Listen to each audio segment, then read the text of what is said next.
au Seigneur vraiment toute la gloire. Nous voulons lui dire vraiment que nous voulons encore l'adorer ce matin, que nous voulons vraiment encore exalter son nom. Et nous voulons dire, reçois Seigneur nos louanges, reçois toute la gloire, toute l'adoration. Seigneur, vers toi, montre notre hommage ce matin. Reçois nos louanges,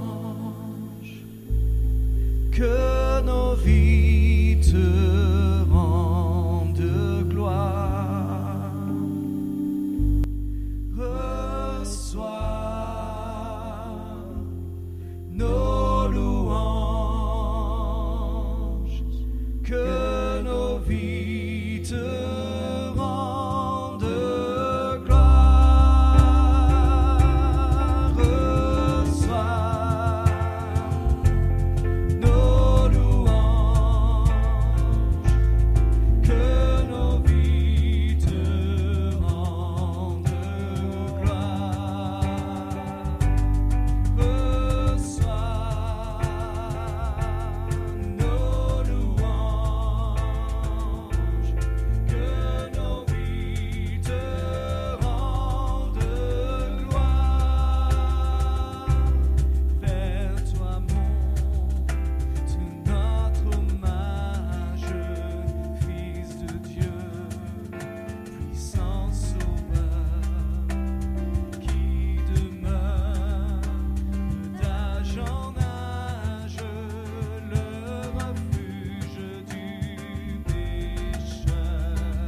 soit à jamais, ton nom, ta gloire et tes bienfaits. Reçois, reçois nos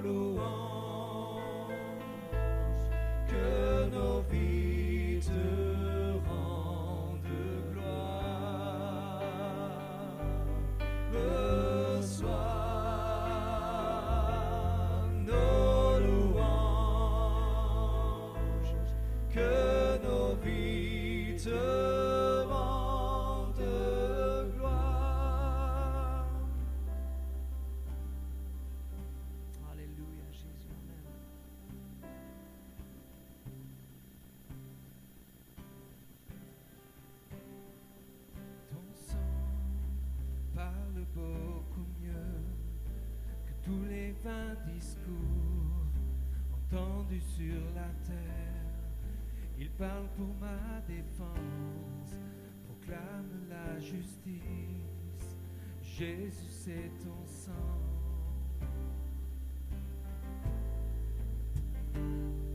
La croix, témoin de ta grâce, montre le cœur du Père et ouvre la voie.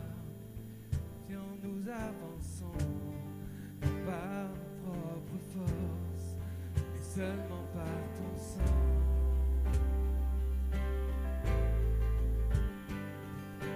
Comment être pardonné? Comment recevoir la vie? Seulement par le sang, seulement par le sang de Jésus.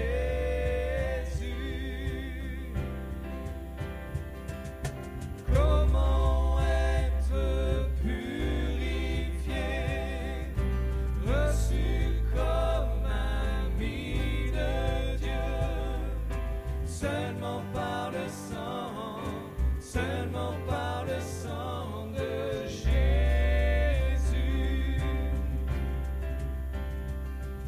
Mon sang parle beaucoup mieux que tous les vains discours entendus sur la terre.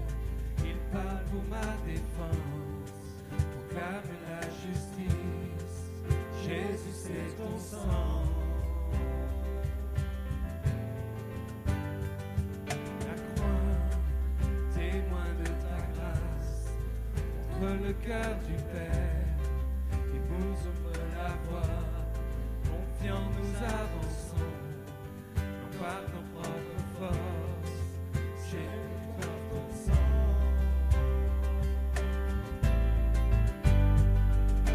Comment être pardonné? Comment recevoir la vie? Seulement par le sang, seulement par le sang de Jésus.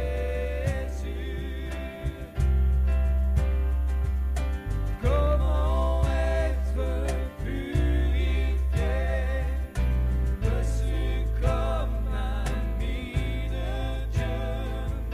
Seulement par le sang, seulement par le sang de Jésus.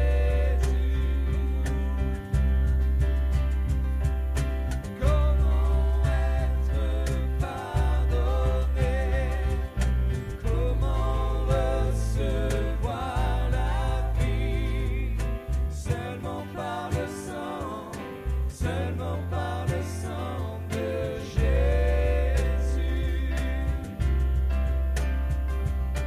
Comment être purifié, reçu comme ami de Dieu? Seulement par le sang, seulement par le sang de Jésus.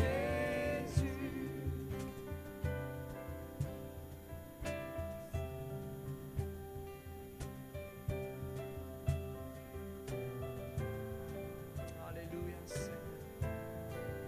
Mon Seigneur réalisé, c'est seulement par ton sacrifice, Seigneur, nous avons cette vie. Comment être pardonné? Comment être pardonné?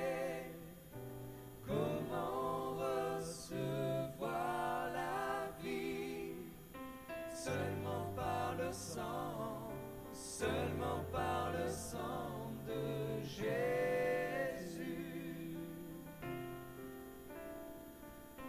Comment être purifié, reçu comme ami de Dieu?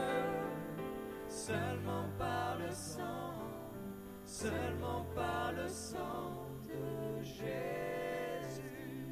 Seulement par le sang, seulement par le sang, seulement par le sang de Jésus. Seulement par le sang, seulement par par le sang, seulement par le sang de Jésus. Alléluia, Seigneur. Reçois l'adoration, reçois la louange, Seigneur. Même si nous ne pouvons pas expliquer, même ce que nous ne pouvons pas exprimer par nos mots, Seigneur. Reçois l'adoration, reçois tout ce qu'il y a dans nos cœurs, Seigneur, qui veut t'adorer ce matin.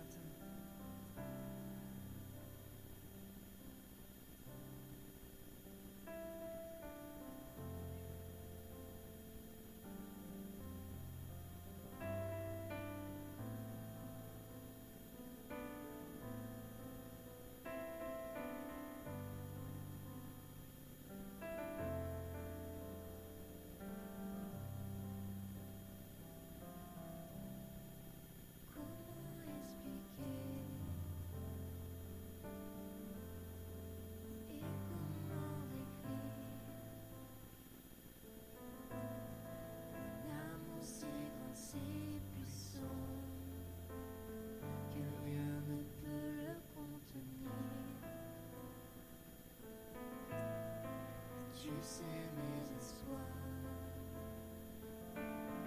Seigneur, tu sais mes craintes, et mes mots sont bien trop petits pour dire tout l'amour que j'ai pour toi. Alors entends mon cœur, mon esprit qui te loue. Le chant d'amour d'un enfant racheté. Je prendrai mes faibles mots pour te dire quel Dieu merveilleux tu es. Et je ne pourrai pas te dire combien je t'aime. Alors entends mon cœur.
Alors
Bonjour frères et sœurs, c'est avec joie que je voudrais vous parler ce matin de la vision transformatrice du prophète Ésaïe, et pour ce faire, nous allons lire dans le livre de ce prophète au chapitre 6 et au verset 1er.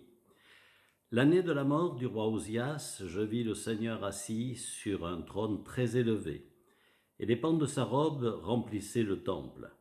Des séraphins se tenaient au-dessus de lui.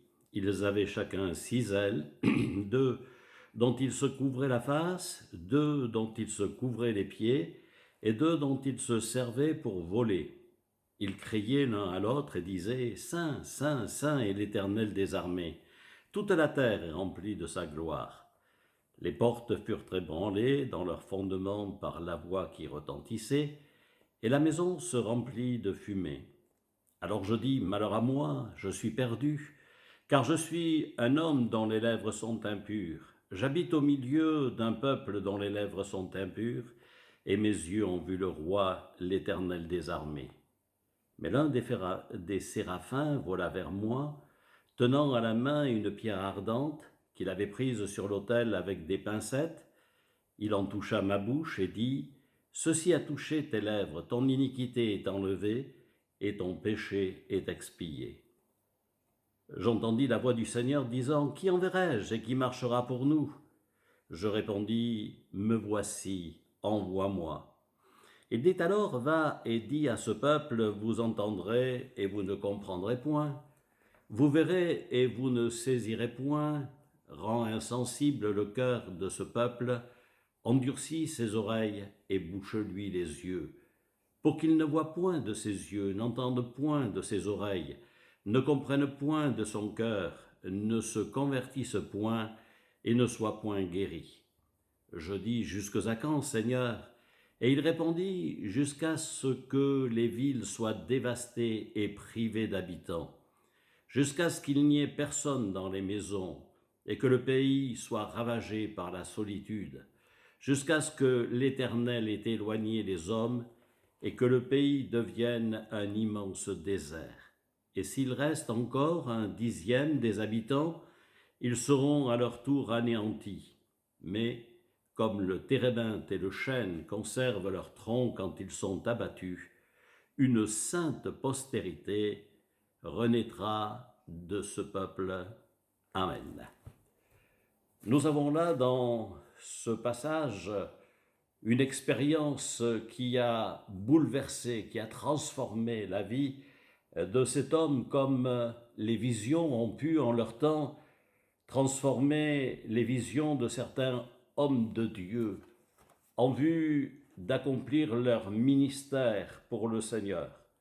Nous avons l'exemple d'Ézéchiel, nous avons l'exemple de Daniel, nous avons aussi l'exemple de Jean dans l'île de Patmos, et tous ces hommes ont fait en leur temps des expériences et ont vécu des choses merveilleuses et extraordinaires. Et ce matin, c'est avec celle d'Ésaïe que nous allons nous entretenir. Cette vision a été donnée vers 737 avant Jésus-Christ, et elle fut donnée dans un temps de grand besoin. Un grand besoin comme nous pouvons en connaître aussi aujourd'hui, dans les temps où nous sommes et où nous avons aussi devant nous des montagnes de problèmes, de difficultés, où nous sommes dans un monde et qui va malheureusement à sa perte et qui est là plein d'incertitudes, où nous sommes ballottés de côté et d'autre avec notre vie chrétienne. Mais nous voulons nous souvenir de cette déclaration faite dans le livre des Actes des Apôtres par l'apôtre Pierre, qui dira dans les derniers jours, eh bien, vous aurez des visions, vous aurez des songes, vous serez, eh bien, avec des choses que vous recevrez de la part du ciel, parce que c'est les derniers jours et que vous en avez besoin. Et ce que Pierre a donné, eh bien, est pour nous encore ce matin. Nous avons nous aussi, eh bien, cette possibilité d'avoir la parole de Dieu, d'avoir la voix de Dieu qui veut nous parler dans différentes circonstances, dans des visions, dans des songes, par des dons spirituels, par la prédication de l'Évangile qui est donnée par ses serviteurs. Et Ésaïe, en son temps, eh bien, a reçu cette vision. Et quelle vision! Cette vision a transformé la vie de ce jeune homme. Et il ne faut pas s'étonner d'un ministère aussi puissant par la suite. Oui, car quand Dieu fait quelque chose, eh bien, il le fait bien. Et il le fait aussi pour que son peuple soit béni. Et il le fait aussi pour que nous puissions voir de grandes choses se passer. Alors que tout semble noir, alors que tout semble à la fin, bien, nous avons encore l'espérance de voir la gloire de Dieu. Il semble bien que la Bible veut nous attirer sur le fait que l'appel d'Ésaïe a eu lieu dans les temps où Osias, le roi Osias, mourut. Il est parlé là de mort, et c'est vrai que la mort est toujours là pour faire peur avec ses affres, avec ses problèmes, avec ses difficultés. Mais là, au travers de tout ce noir, eh bien, la lumière peut jaillir et la lumière peut se manifester. Revenons sur Osias pour savoir qui est cet homme. C'est un roi qui a eu un règne long et continu. Pendant tout le temps où il a été à régner sur son peuple, la nation jouissait d'une grande prospérité. Et Osias fut un brillant guerrier, il fut un organisateur habile, il fut un génie inventif, un agriculteur enthousiaste. Tout cela fait de lui, eh bien, un homme de renom, un homme qui avait de grandes capacités. Mais cela n'empêchait pas quand même, eh bien, que le peuple était aussi dans la difficulté et que les temps étaient difficiles. Vers la fin de son règne, Osias devient orgueilleux. Il avait réussi dans bien des domaines que nous venons de voir, et cela l'a amené à être orgueilleux, et dans un acte de désobéissance, il s'est introduit dans l'office sacerdotal et il essaya d'offrir un sacrifice dans le temple, ce qui ne lui était pas accordé et qui ne lui était pas permis. Aussi, le jugement de Dieu le frappa de la lèpre et il mourut dans l'obscurité. Vous pourrez retrouver cela dans le 2e livre des Chroniques au chapitre 26 et au verset 16. C'est dans un tel moment qu'Ésaïe donc va recevoir cette vision. Et comment les choses vont se faire? Eh bien, cela nous est relaté dans notre texte. Ésaïe a vu le Seigneur assis sur un trône très élevé, avec les pans de sa robe royale, et les séraphins autour de lui. Un peu comme plus tard, Jean aura une vision que nous voyons dans le livre de l'Apocalypse au chapitre 4 et au verset 2. Et c'est vrai que la gloire de Dieu est souvent apparue sous une forme visible, telle que la nuée, le feu, dans les voyages, dans le désert, des langues de feu le jour de la Pentecôte. Et il y a eu donc bien des manifestations extraordinaires, miraculeuses, qui se sont passées. le Seigneur était assis. Et on aime lire ces paroles parce que cela nous montre qu'il n'y a pas d'activité fiévreuse dans le ciel. Dieu est sur son trône, il est omniprésent, il est omnipotent, et il est là plein de confiance. Et bien que le roi terrestre soit mort, le roi céleste, lui, vit éternellement. Devant la sainteté de Dieu, les séraphins se couvrent la face. Et Ésaïe va dire « Saint, Saint, Saint » et l'Éternel des armées. Ils sont debout, ils adorent le Seigneur. Et c'est vrai que nous aussi encore, nous pouvons adorer notre Seigneur, tel que le psalmiste peut nous le dire dans le psaume 19 et au verset 1, « Les cieux racontent la gloire de Dieu et manifestent l'œuvre de ses mains. » Et nous pouvons, en tant que chrétiens encore, nous souvenir de toute la gloire de Dieu et savoir que cette nature et tout ce qui nous entoure sont là la preuve, sont des évidences de sa puissance et de son amour. Dieu va purifier Ésaïe. Devant cette présence, si les séraphins sont accoutumés à la présence du Seigneur, de Dieu, et s'ils sentent le besoin de se couvrir leur face avec leurs ailes, à plus forte raison, nous les hommes, nous nous sentons également faibles, fragiles, remplis de fautes, réalisant toute notre misère et notre passé de péché. Nous réalisons tout cela quand nous sommes dans la présence de Dieu. Oui, nous réalisons que nous ne sommes que de faibles créatures. Et c'est là la réaction d'Ésaïe, puisque, affecté par l'impact de cette vision, il pourra dire « Mais malheur à moi, mes lèvres sont impures et j'habite au milieu d'un peuple dont les lèvres sont impures et mes yeux ont vu le roi. » Il se sent impur, il est au milieu d'un monde impur. Et c'est vrai que lorsque nous sommes dans la présence de Dieu, lorsque nous vivons cette présence de Dieu, cette sainteté, et que nous sommes dans ce monde où nous vivons, nous pouvons en ressentir également toute l'impureté, tout ce qu'il y a de mauvais qui nous entoure. Mais le Seigneur peut nous donner de faire une merveilleuse expérience et qui nous amènera à aller encore plus loin.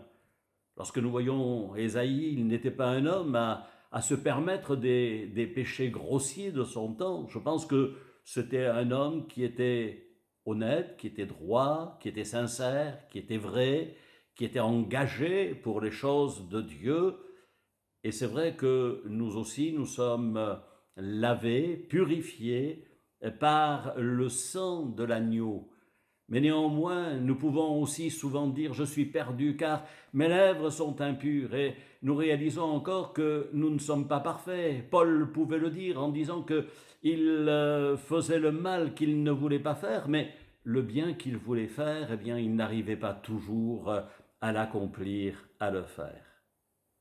Pendant qu'Ésaïe reconnaît sa culpabilité, Dieu va préparer un remède. Et l'aide va venir d'un des séraphins qui se trouvait là et qui, muni d'une pincette, va aller sur l'autel, va prendre une pierre ardente et va toucher sa bouche.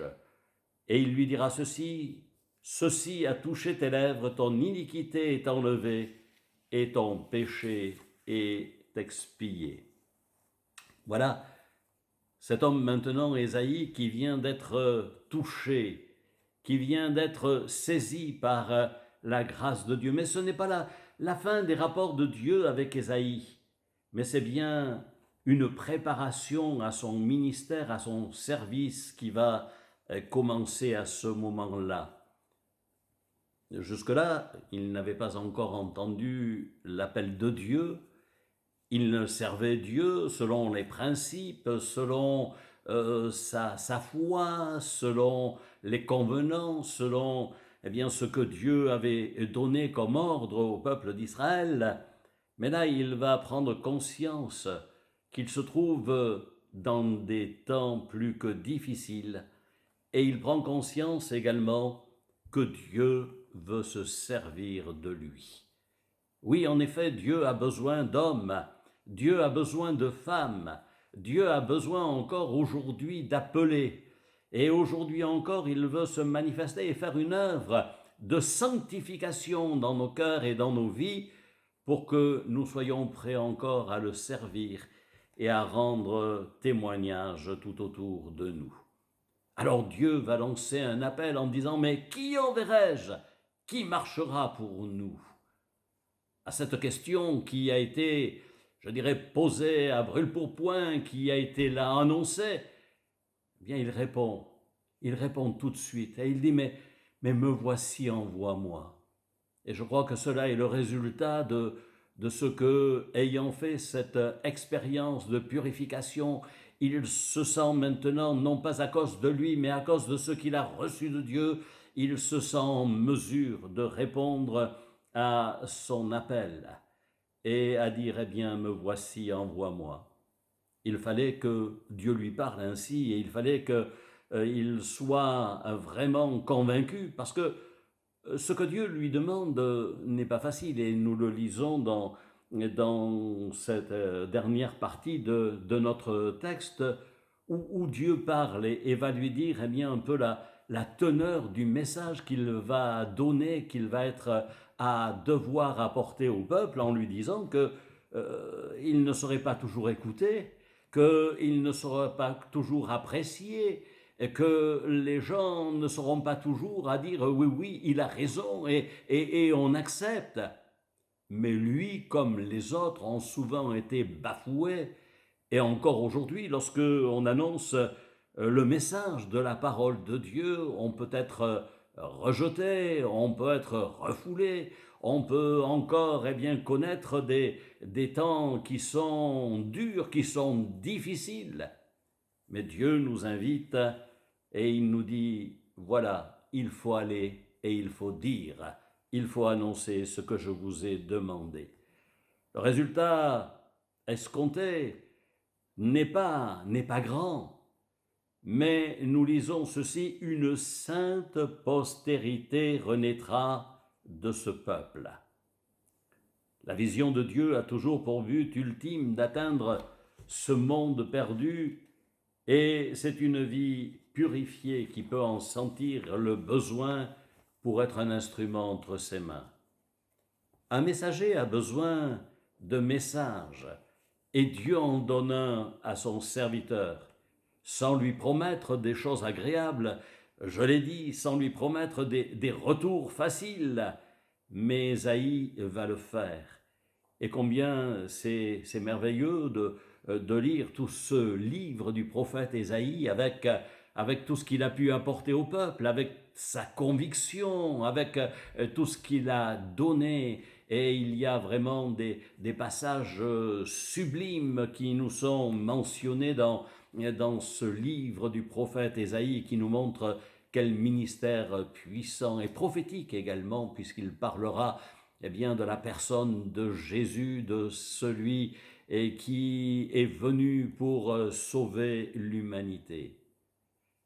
Sachons que si le plus grand nombre nous rejette, si nous ne sommes pas acceptés, si nous sommes repoussés, rejetés, sachons qu'il y aura toujours quelques-uns qui accepteront, quelques-uns qui recevront favorablement ce message de la parole de Dieu.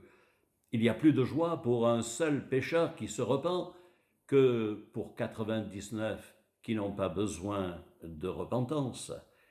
Alors, aujourd'hui encore, puissions-nous avoir, comme Ésaïe l'a eu en son temps, une vision de la gloire de Dieu. Puissions-nous encore avoir cette expérience de voir le Seigneur dans toute sa gloire, et aussi de l'entendre nous parler et nous dire « Mais qui enverrai-je? Qui marchera pour nous ?» Mon frère, ma sœur, soyons de ceux qui répondent comme Ésaïe a répondu « Me voici, envoie-moi ». Le monde dans lequel nous sommes a plus que jamais besoin d'entendre le message de l'Évangile, plus que jamais il y a besoin d'annoncer Jésus-Christ qui est mort et ressuscité pour nous. Il y a besoin de dire que c'est lui qui aujourd'hui est le secours lorsque nous sommes dans la détresse, lorsque nous sommes dans la maladie, lorsque l'on est dans l'addiction, dans le péché. C'est lui qui encore aujourd'hui est là pour intervenir et pour agir. Et il a besoin de messagers. Il a besoin de vous, il a besoin de moi, il a besoin encore d'un peuple qui se lève. Et je crois qu'il n'est pas trop tard encore pour que plusieurs puissent entrer dans le royaume de Dieu, que plusieurs puissent encore recevoir le salut de leur âme, le pardon de leurs péchés, et que nous puissions avoir ce message comme Pierre l'a eu en son temps après la Pentecôte. Repentez-vous et que le plus grand nombre soit baptisé au nom de Jésus-Christ pour le pardon de vos péchés.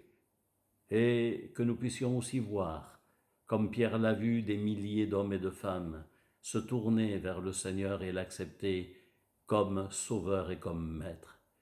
Que ces quelques paroles vous encouragent, vous bénissent ce matin, que ces quelques paroles soient là pour rebooster peut-être votre désir de servir le Seigneur et de ne pas rester dans la passivité, mais au contraire de vous mettre à sa disposition pour qu'il puisse encore se servir de vous, de moi, de vous, de l'Église, pour que le plus grand nombre soit sauvé. Amen.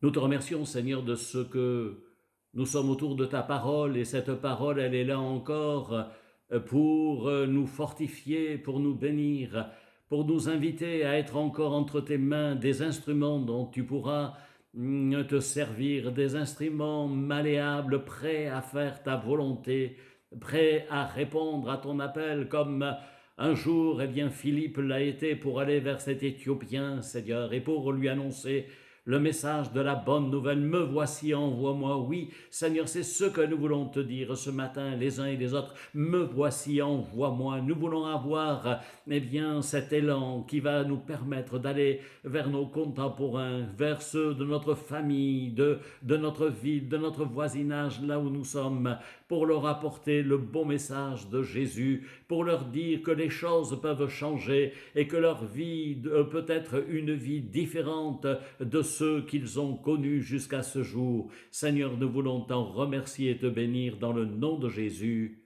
Amen. Que Dieu vous bénisse et vous encourage, mes bien-aimés.